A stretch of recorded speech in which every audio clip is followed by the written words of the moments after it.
নমস্কার বন্ধুরা, তোমরা সবাই কেমন আছো? আজকে আমি তোমাদের জন্য নিয়ে এসেছি একদম রেস্টুরেন্ট স্টাইল চিলি পনিরের একটা দারুণ রেসিপি।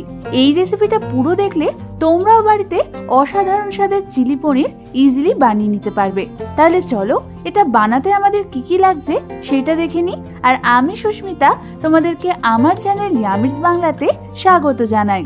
এই রেসিপিটার জন্য আমি এখানে 250 গ্রাম মতো পনির নিয়ে নিয়েছি। এবার আমাদের এই পনিরগুলোকে ছুরির সাহায্যে এরকম ছোট ছোট কিউব করে কেটে নিতে হবে।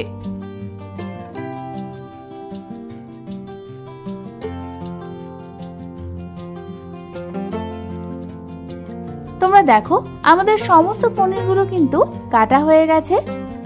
এবার আমি এই পনিরগুলোর ওপর দিয়ে দেব হাফ চামচ পরিমাণ নুন আর হাফ চামচ পরিমাণ কাশ্মীরি লাল লঙ্কার গুঁড়ো। এবার এই নুন আর কাশ্মীরি লাল লঙ্কার গুঁড়োটা আমাদের পনিরের গায়ে ভালো করে মাখিয়ে নিতে হবে। ভালো মতো সমস্ত কিছু মাখানো হয়ে গেলে এটাকে সরিয়ে রেখে অন্যদিকে আমি একটা বাটির মধ্যে নিয়ে নিয়েছি 4 টেবিল চামচ ময়দা আর দিয়ে দেব 4 টেবিল চামচ কর্নফ্লাওয়ার। এবার এর মধ্যে আমি একে একে দিয়ে দেব হাফ চামচ পরিমাণ নুন, হাফ চামচ পরিমাণ গোলমরিচের গুঁড়ো আর হাফ চামচ পরিমাণ চিনি। এবার প্রথমে সমস্ত ড্রাই ইনগ্রেডিয়েন্টস গুলোকে আমাদের ভালো করে মিশিয়ে নিতে হবে।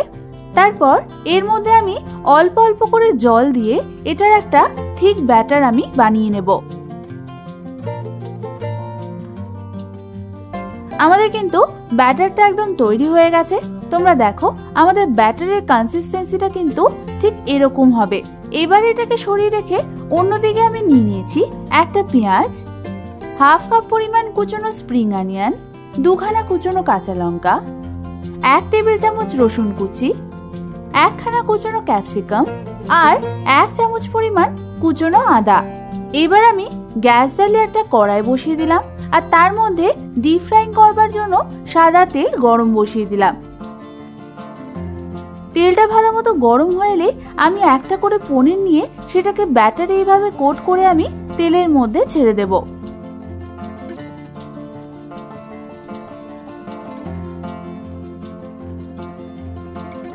একে একে আমি কয়েকটা পনির এইভাবে তেলের মধ্যে ছেড়ে দিলাম।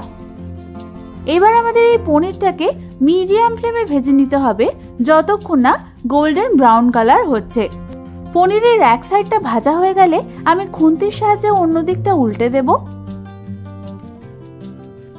তোমরা দেখো আমাদের পনিরগুলো কিন্তু ভালো মতো ভাজা হয়ে গেছে। এবার আমি এটাকে একটা অন্য পাত্রে তুলে নেব। তারপর ঠিক একই পদ্ধতিতে আমি বাকি পনিরগুলোকেও ব্যাটারে কোট করে এইভাবে ভেজে নেব।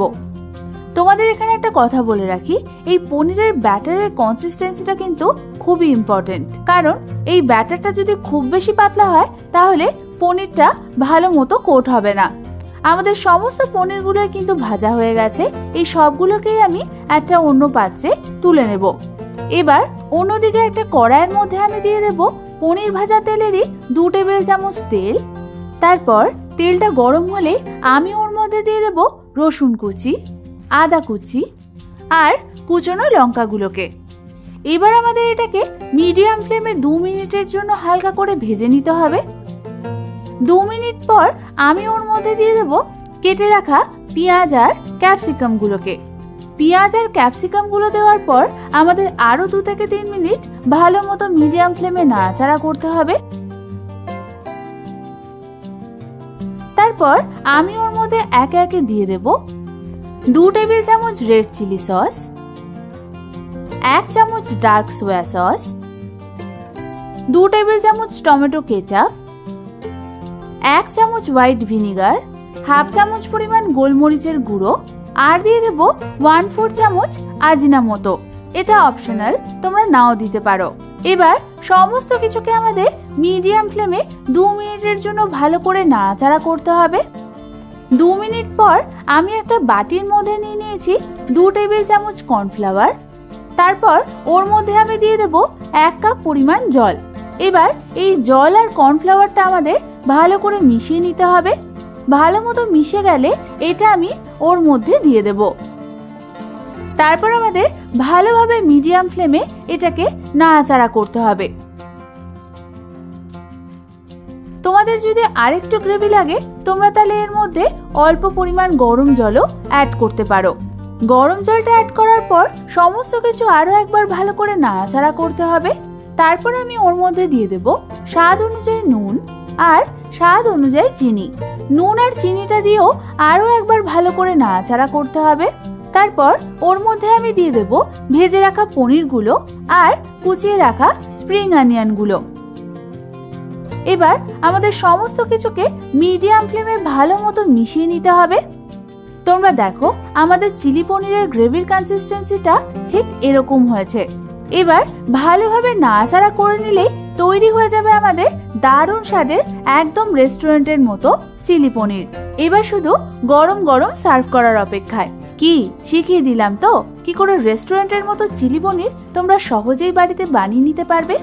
আর এই চিলি পনিরের সাথে খাওয়ার জন্য মিক্স ফ্রাইড রাইস কিংবা চিকেন ফ্রাইড রাইসের রেসিপি অলরেডি আমার চ্যানেলে রয়েছে, তোমরা চাইলে দেখে নিতে পারো। এই রেসিপিটা ভালো লেগে থাকলে একটা লাইক করে দিও। আর এরকম দারুণ দারুণ রেসিপি আরো পেতে হলে আমার চ্যানেলটাকে ঝটপট সাবস্ক্রাইব করে নাও। আজ তাহলে পর্যন্তই, আমি আবারও চলে আসবো তোমাদের কাছে নতুন কোনো রেসিপি নিয়ে।